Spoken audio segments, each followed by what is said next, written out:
Magandang umaga mga ka-happy hour. Narito ang mga balita para sa MBC TV Network News Update, 9 AM edition.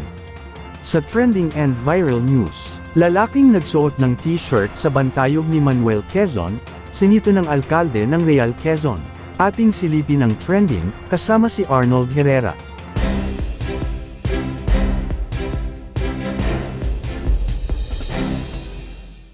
Mula sa libro, telebisyon, mistulang nabuhay ang iconic Disney character na si Winnie the Pooh, na di umano ay namataan kamakailan sa Real sa probinsya ng Quezon. Pero ang sikat na teddy bear, tila tumangkad at parang nakasuot pa ng pantalon. Tingnan ng maigi ang picture dahil ang sa unang tingin na Winnie the Pooh ay bantayog pala ni dating Pangulong Manuel Quezon na binihisa ng pulang t-shirt. Ang salarin na kinilala bilang si Jonathan agad natundon at iniharap kay Real Quezon Mayor Julie Ann Makasaet. Pwede ka maglinis noon, pero hindi mo pwedeng damitan. Pwede mo siyang punasan, pwede mo siyang linisin. Nilinis ko po yung loob na yun bago ko yung pinunasan siya. Tapos ay, sabi ko, yung damit ko kayo binigay dito. Binigay ko na kanya. Hindi ko nababuhin ko yung damit na yun. Hindi ko Okay, wala ka pa ng dami. Okay lang po, meron pa naman. Paalala ng alkalde, hindi pinahihintulutan ang ginawa ng lalaki lalo't may historical value ang naturang monumento.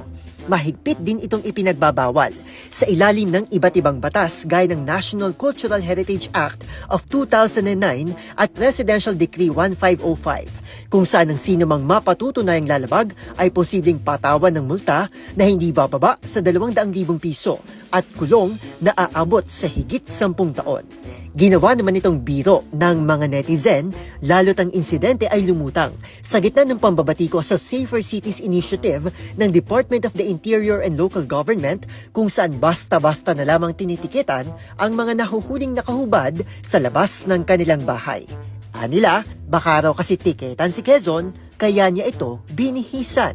Si Jonathan, nangakong hindi na uulitin ang ginawa, pero humirit pa na hindi lang wawalisan, kundi dapat din anyang taniman ng rosas ang paligid ng bantayog ni Quezon. Isa si Quezon sa mga pangunahing nagtaguyod sa kalayaan ng Pilipinas mula sa Estados Unidos. Gayon din ang nagdeklara sa Filipino bilang pambansang wika ng Pilipinas. Para sa DZRH TV, ito si Arnold Herrera. Una sa Pilipinas, una sa Pilipino.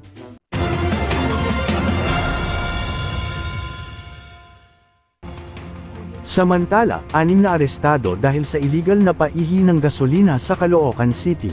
Arestado ng mga tauhan ng Philippine National Police Highway Patrol Group ang 6 na individual, matapos mahuli sa akto na gumagawa ng illegal na paihi ng mga produktong petrolyo sa Caloocan City. Sa pulong balitaan sa Campo Crame, sinabi ni PNP-HPG spokesperson Police Lieutenant Nadim Malam, April 16 nang mahuli ang mga sospek, nagsasagawa niya ng anti-carnapping operations ang HPG nang makita ang kainahinalang fuel tanker. Kanila itong sinundan sa garahe kung saan, naaktuhan ang mga sospek na nagsasali ng produktong petrolyo sa mga container drum. Nang inspeksyonin at hinga ng dokumento ang mga sospek, wala silang naipresenta kaya't inaresto na ang mga ito. Nabatid na hinahaluan ng methanol ang produktong petrolyo bilang additive o pamparami na lubhang delikado sa mga sasakyan, ayon sa HPG. Nagkakahalaga ng 8.9 milyon peso sa kabuuan ang nasabat na mga produktong petrolyo, habang nahaharap naman sa kasong illegal handling and possession of petroleum products ang mga sospek. Nakita rin natin doon na meron silang pangkulay na ginagamit.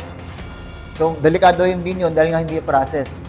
So, lahat po yun ay nasabatan na po ng PNP-HPG na nasa pangalaga po natin. Based sa informasyon na po natin, no, dinideliver itong mga itong mga BIC containers going sa mga private trucking services. Na ang informasyon din nila ay yun yung mga trucking services na umiiwas sa taas ng mga branded na mga petroleums. At yan ang mga balita para sa MBC TV Network News Update, 9 AM edition. Abangan ang mga susunod na balitaan mamaya, para sa 10 AM edition.